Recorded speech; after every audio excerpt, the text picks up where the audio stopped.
Hey everybody, it's Neil, and if you know me, you know I've been doing a bunch of 3D printing stuff, and today I'm printing a bunch of stuff, and all these times I print these like little things off of like Thingiverse and stuff like that, it always says it needs these M5, M3s, whatever screws. So I decided to find a kit, and I found this kit. It was like, I don't know what it was, 25, 30 bucks or something like that, and it has like a billion of these things in there. I think it kind of got broken. There's a little chip in it right here, and let's see, it's falling off the little box in the shipping.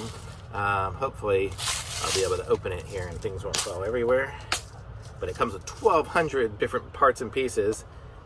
So let's see what we got here. And there we go. And it's got a bunch of screws, and it's got all the little ones with the little, you know, tops to them like that. But it's got all the different sizes and stuff. It looks pretty sweet to me.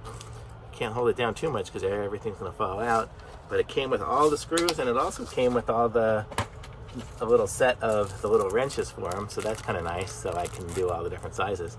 So it was a little cool set. So if you're gonna get something on, if you're gonna have a 3D printer and want to print a bunch of random stuff, then you know, different things that are gonna need bearings and stuff like that, and different ones that are gonna screw together, you might need some of these screws. So pick up this kit, so it's nice to have when you do some 3D printing stuff. So links in the description. Be sure to like this video, subscribe to my channel, and I'll be back with some other reviews soon. Thanks, bye.